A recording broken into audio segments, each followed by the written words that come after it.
What do you call it? When one of the most powerful men in America keeps meeting a convicted sex offender and later tells the public it was all about philanthropy. A mistake? Or the kind of elite privilege ordinary people would never be allowed to explain away? Tonight, we're not doing gossip. We're not doing internet myth. And we're not doing billionaire PR. We're doing the timeline, the meetings, the denials, the flight records, the foundation angle, Melinda's warning, the public apology, and the deeper question behind all of it. Why do America's elites keep circling the same broken system and then act shocked when the public stops trusting them? Because this story is bigger than Bill Gates. It's bigger than Jeffrey Epstein. It's about the invisible rules of American power. If a working-class man knowingly sat down over and over with a convicted sex offender, his reputation would be ashes. No national rebrand, no polished interview, no let's focus on the mission, no second life as a moral authority. But in elite America, access is a currency, and people with enough money, enough prestige, and enough institutional protection can survive almost anything, especially if they call it networking, philanthropy, or a lapse in judgment. Public reporting shows that Gates met Epstein multiple times after Epstein had already pleaded guilty in 2008 to Florida prostitution charges involving an underage girl. Gates has said those meetings were about philanthropy and that meeting Epstein was a mistake. In 2026, the DOJ release added more material, emails, calendar entries, and photos. And the Gates Foundation said a small number of employees had interacted with Epstein because he claimed he could help mobilize large philanthropic resources. Though the foundation said no collaboration happened, no fund was created, and no payments were made to Epstein. So, this video asks a simple question. Not, can social media invent a monster? Not, can billionaires be awkward on camera? But, what do we actually know? And why wasn't what we knew already enough to make elite America walk away sooner? If you like long-form investigations that cut through the headlines and the spin, subscribe to PastCipher. Let's get into it. Part 1. The fact nobody gets to ignore. Start with the baseline. Jeffrey Epstein was not some mysterious figure whose crimes were invisible until 2019. He pleaded guilty in 2008 in Florida to charges tied to prostitution involving an underage girl. He became a registered sex offender. Years later, he was arrested again in 2019 on federal sex trafficking charges, and after that arrest, he died in jail. His death was ruled a suicide. That matters because the central issue in the Gates timeline is not whether Gates met Epstein before the conviction. It's that the meetings happened after the conviction, after the plea, after the registration, after the public stain was already there for anyone with common sense to see. And that's where the public's patience ends. Because normal Americans know what institutions often pretend not to know. When a man with money and influence survives a scandal, other rich men start treating him as complicated instead of dangerous. That's how elite rehabilitation works. Not through innocence, through access, not through moral clarity, through mutual usefulness. So, when Gates later said the relationship was about philanthropy, many Americans heard something very different, that one of the richest men on earth thought a registered sex offender was still a worthwhile contact if the conversation involved money, influence, or global prestige. And that is exactly why this story never really died. Part 2. When did Bill Gates enter the picture? Reporting cited by Reuters says Gates and Epstein met repeatedly after Epstein's prison term to to discuss expanding Gates's philanthropic efforts. Reuters' 2020 fact-check, citing flight logs and New York Times reporting, said Gates began meeting Epstein in 2011 on numerous occasions, and that Gates Foundation employees also made multiple visits to Epstein's Manhattan mansion. Gates has consistently said the relationship was confined to philanthropy-related discussions, and that meeting Epstein was a mistake. Now pause right there. That timeline is devastating on its own, because it destroys the easiest defense, the idea that Gates somehow got pulled into Epstein's orbit before people knew who Epstein was. No, by the time Gates is in this story, the warning label is already attached. And yet the meetings happen anyway. Not once, not by accident, not in passing, repeatedly. This is where a lot of Americans, especially people outside elite institutions, feel the same instinctive disgust. If Epstein was radioactive to ordinary morality, why was he still usable to billionaire strategy? That is the heart of the problem. Because maybe Gates never went there for anything criminal. Maybe he never saw criminal conduct. Maybe he really believed this was about charitable funding. But that explanation, even if true, doesn't restore trust. In some ways, it makes the story worse. Because then the message is this: when the promise of money is big enough, America's most celebrated men are willing to suspend the most basic moral filter. And ordinary people know exactly what that means. It means ethics are strict for the powerless and flexible for the powerful. Part 3. The philanthropy defense. Bill Gates's public line has been remarkably consistent. The meetings were about philanthropy. They did not produce what Epstein claimed he could deliver, and they were a mistake. In 2021, Gates said meeting Epstein was a huge mistake, and in a PBS interview, he said the meetings didn't result in what he purported, and that he cut them off. In 2026, Reuters and AP reported Gates again saying he regretted every minute he spent with Epstein. That's the defense. And to be fair, it may also be partly true. But here is why it fails, politically, morally, and emotionally with the public. Because Americans are tired of hearing that every elite scandal is just a story about bad judgment in pursuit of good intentions. Wall Street crashed the country. Bad incentives. Iraq intelligence failed. Bad information. Tech platforms break society. Unintended consequences. Billionaires meet a convicted sex offender. A philanthropic miscalculation. At some point, regular people stop hearing nuance and start hearing insulation. The kind of insulation money buys. The kind of insulation status buys. The kind of insulation that lets a man remain an authority even after admitting the behavior was indefensible. And that is where this story crosses from celebrity scandal into American class politics. Because a lot of struggling Americans look at the Gates Epstein explanation and think, you had more money than entire cities, more advisors than most towns, more access than almost any human alive. And this was still your judgment? That's not reassuring. That's alarming. Part 4. The flight logs, the island, and the myth machine. Now we need to separate the real story from the exaggerated one. Reuters fact checks found no evidence that Bill Gates visited Epstein's Caribbean island multiple times.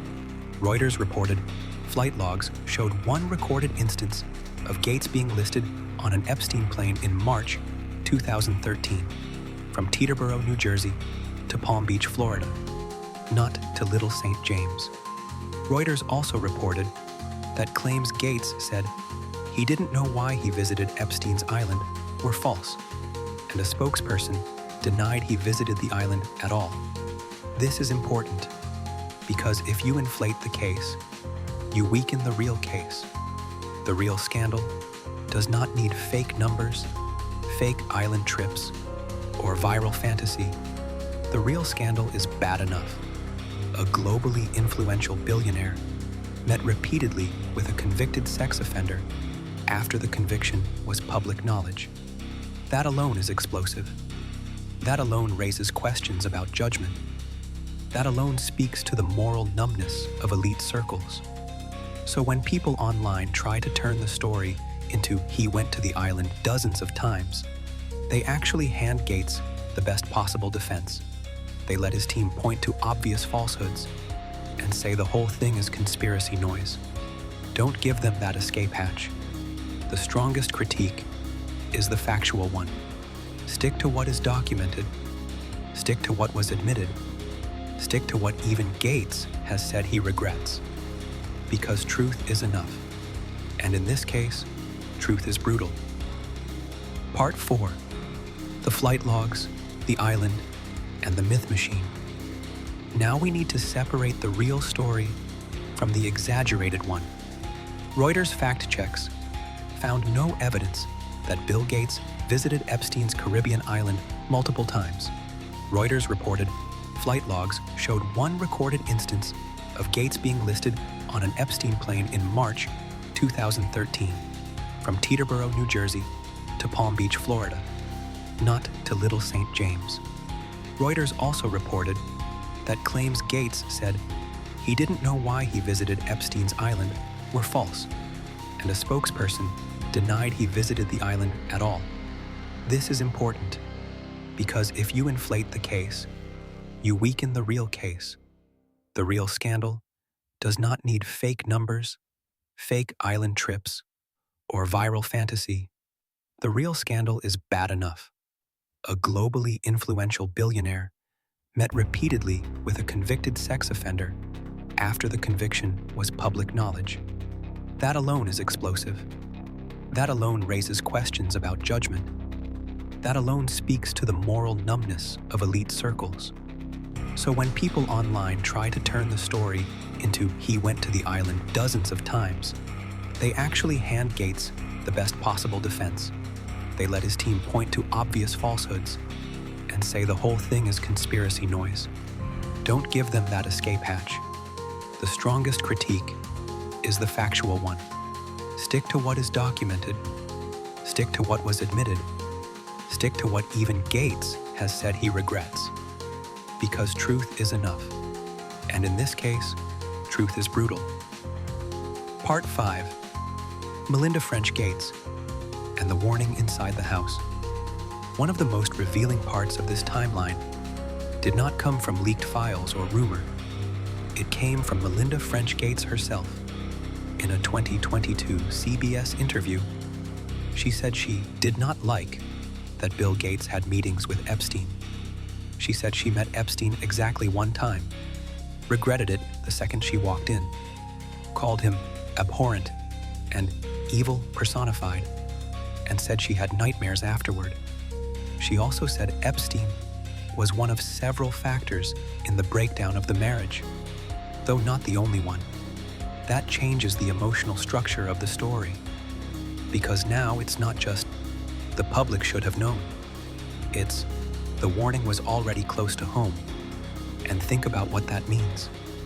The person who knew Bill Gates best, the person inside the marriage, the person who had no reason to posture for headlines at that moment, made it clear she hated the connection. So when the public hears that Gates kept meeting Epstein, in spite of that discomfort, the issue stops sounding like innocent naivete and starts sounding like something colder: elite male arrogance. The idea that a powerful man can look at the moral danger, hear the warning, feel the reputational risk, and still decide that his own read of the room matters more than everyone else's. That is not an Epstein-specific problem. That is an American elite problem. From boardrooms to politics to media to academia, the same pattern keeps repeating. Men with status assume they can manage the risk because they think they are smarter than the consequences. Sometimes that confidence is called leadership. Sometimes it's called vision. And sometimes, years later, it gets called what it always was: hubris. Part 6. What the Foundation says happened. The Gates Foundation's 2026 statement is a critical part of the record. The Foundation said a small number of employees interacted with Epstein because he claimed he could mobilize significant philanthropic resources for global health and development. The statement says the Foundation did not pursue collaboration. No fund was ever created, no payments were made to Epstein, and Epstein was never employed by the Foundation. The Foundation also said it regrets having any employees interact with him at all. Now, if you're a skeptic, and many viewers here are, that statement doesn't end the story. It sharpens it, because the public doesn't just hear, "Nothing formal happened." They hear, "So you knew enough to explore the possibility. You let staff enter the orbit, you entertained the channel, you opened the door. And then, later, you tell the public nothing came of it." That may be true in a formal sense, but to ordinary Americans, formal distance and moral distance are not the same thing. If a foundation built on humanitarian language can still justify contact with a man like Epstein because he might unlock money, then people start asking a deeper question. What exactly does philanthropy become when it is run by a billionaire class that treats access to capital as morally cleansing? That question cuts far beyond Gates, because in the American imagination, philanthropy is supposed to be the redemption arc of wealth, the place where money serves conscience, the place where power gets humbled by responsibility. But this timeline suggests something darker, that philanthropy can also become a prestige market where reputations are traded, introductions are brokered, and morally contaminated people keep getting fresh chances to matter. Part 7. Epstein's real currency wasn't money, it was access. Here's the broader insight. Epstein didn't just collect rich friends, he curated leverage. Reuters' 2026 reporting says the DOJ files reveal ties to powerful figures across politics, finance, business, and academia, both before and after Epstein's 2008 plea. The pattern across many names is not always criminality. Often it is something more revealing: proximity, vanity, usefulness, convenience, and the elite assumption that status can neutralize stigma. That is the ecosystem Gates stepped into, and that is why the "it was just philanthropy" line sounds so thin, because Epstein's value proposition to powerful people was never just cash. It was connection, social intelligence, brokerage, insider placement, the aura of access to rooms that matter. He made himself useful to ambitious people who thought they were too important, too disciplined, or too careful to get burned. That's how a predator survives around institutions, not by hiding from prestige, by attaching himself to it.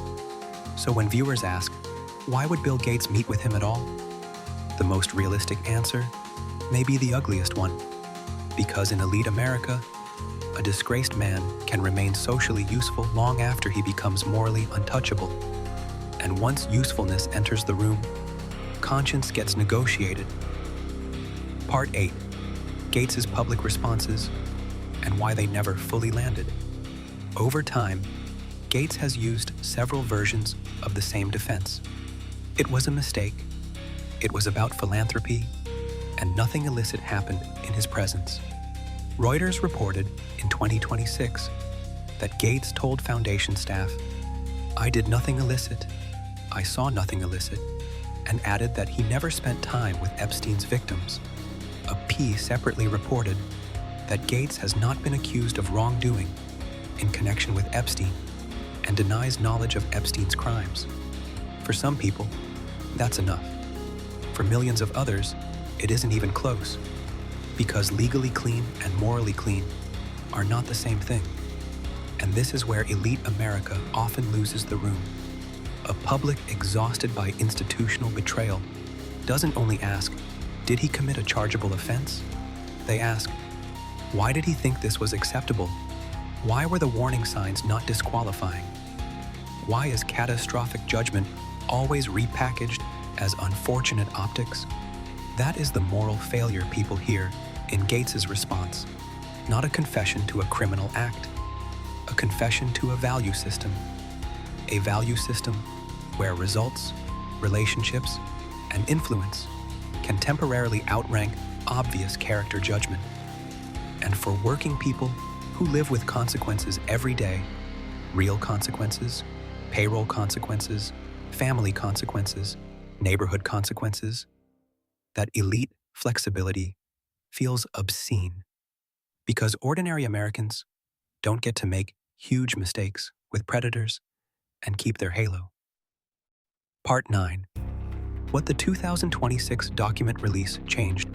The 2026 DOJ release changed the story, not because it proved Bill Gates committed Epstein's crimes, but because it expanded the paper trail.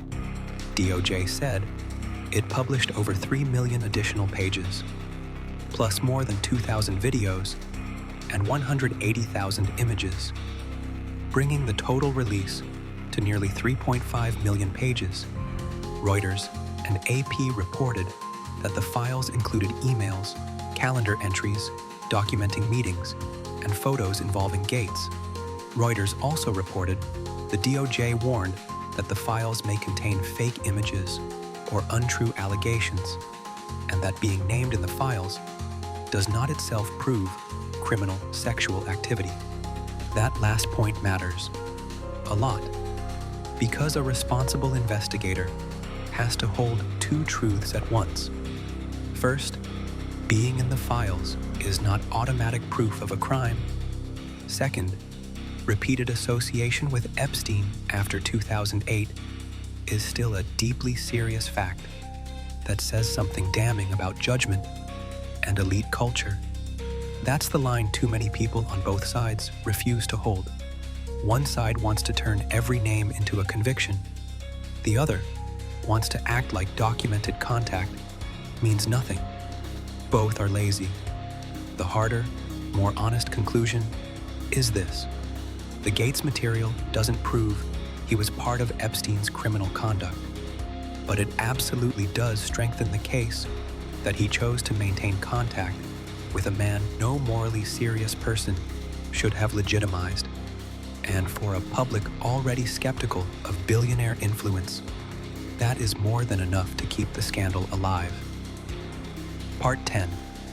The photos, the apology, and the humiliation factor. Reuters reported that the DOJ materials included pictures of Gates posing with women whose faces were redacted. Reuters also reported Gates told staff those were photos Epstein asked him to take with assistants after meetings. During the 2026 Foundation Town Hall, Gates took responsibility for his actions. According to the Foundation, and Reuters reported, he apologized to others drawn into the controversy because of the mistake he made. Now, maybe the explanation is exactly what Gates says it is. Maybe those were just awkward, compromising-looking social photos arranged by Epstein. But even if that is true, it reveals something important about Epstein's method. He understood image capture, association capture, status capture. He understood that a man like Gates did not have to commit a crime to become vulnerable. He only had to appear comfortable inside the wrong room. That is how leverage works at the top.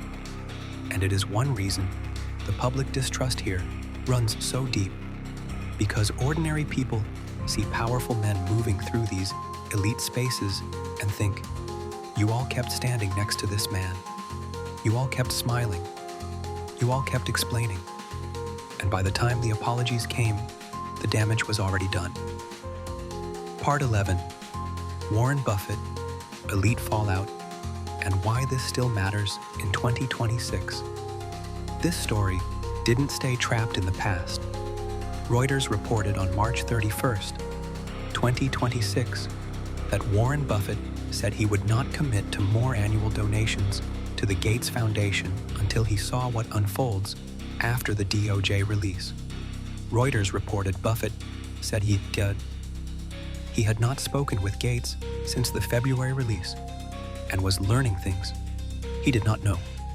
Gates's spokesperson reiterated that Gates had acknowledged it was a serious error in judgment and that he was never part of Epstein's criminal activity. That is not a trivial detail, because when even billionaire peers start backing away, you're watching something larger than tabloid scandal. You're watching confidence crack inside the ruling class itself. And that matters because the Gates brand was never just personal. It was institutional, moral, global, technocratic. Bill Gates was not sold to the public as just another rich man. He was sold as a wise rich man, a serious rich man, a problem-solving rich man, a global conscience with spreadsheets. So when a figure like that gets dragged back into the Epstein shadow again and again, the damage goes beyond his personal reputation. It undermines the whole American myth that concentrated wealth in the right hands becomes enlightened stewardship. A lot of working people never believed that myth in the first place. This timeline explains why. Part 12, the working class lens. Let's say the strongest version of Gates's defense is true. He wanted philanthropic connections. He exercised terrible judgment. He saw nothing criminal. He cut it off. He regrets it. Fine. Now look at that story through the eyes of a family living paycheck to paycheck in Ohio, Michigan, Pennsylvania, Arizona, or Georgia. A family that got crushed by medical bills. A worker who got laid off and never recovered. A parent who watched every elite institution lecture the public about trust, responsibility, and social duty. What does that person hear? They hear a billionaire saying, "I entered the orbit of a convicted sex offender because I thought something useful might come from it." And to them, that sounds like the whole system in one sentence, because it is not just about Gates. It is about a hierarchy of consequences. If ordinary people show bad judgment, they lose jobs. If poor people choose the wrong crowd, they get policed, profiled, punished, and socially buried. If billionaires choose the wrong crowd, they hire spokespersons, give interviews, and wait for the next reputation cycle. That double standard is why stories like this become political even when they are not electoral. They speak to the deepest American suspicion that the country is not run by one law, one ethic, or one moral code. It is run by tiers. Part 13. What we know, what we don't know. So, let's strip this down cleanly. What do we know? We know Epstein pleaded guilty in 2008 and was a registered sex offender. We know Gates met with him repeatedly after that, beginning around 2011, and Gates later said those meetings were about philanthropy and were a mistake. We know Reuters fact checks found no evidence that Gates repeatedly visited Epstein's island, and the documented flight log evidence Reuters reviewed showed one trip to Florida, not the island. We know Melinda French Gates publicly condemned the relationship and said she had nightmares after meeting Epstein once. We know the Gates Foundation says no collaboration happened, no fund was created, and no payments were made to Epstein. And we know the 2026 DOJ release added more documentary material, emails, calendar entries, and photos, while also carrying warnings that the files can include unverified or untrue material. What do we not know? We do not have public evidence from the sources reviewed here that Gates participated in Epstein's sex crimes. We do not have proof that Gates repeatedly visited Epstein's island, and the DOJ itself has cautioned against treating every appearance in the files as proof of criminal conduct. That distinction matters because the truth is serious enough without exaggeration. And the truth is this: Bill Gates chose repeated contact with Jeffrey Epstein after the world already knew enough to stay away. That is not a rumor. That is the story. Part 14. Why this story hits such a nerve in America. This lands so hard in the United States because it merges three kinds of distrust into one scandal. First, distrust of billionaires. Second, distrust of elite institutions. Third, distrust of moral language used as image management. America has spent decades hearing that its richest men are visionaries, that its biggest foundations are guardians of progress, and that public trust should flow toward expertise, scale, and elite competence. But scandal after scandal tells a different story. The powerful are not less vulnerable to corruption. Often they are more insulated from consequences. The educated are not always more morally awake. Often they are simply better at rationalizing compromise. And philanthropy is not always a cleansing force. Sometimes it becomes the most elegant curtain money can buy. That's why the Gates-Epstein timeline matters even to viewers who never cared about Bill Gates, because it reveals something ordinary Americans understand in their bones. A system built by elites will always be tempted to forgive elites first. And until that changes, the trust gap in this country will only get worse.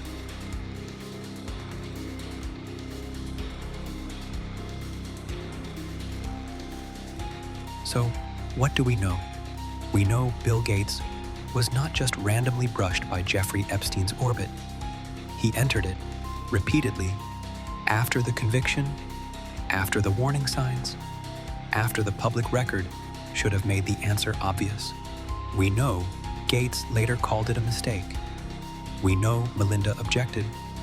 We know the foundation says no partnership materialized.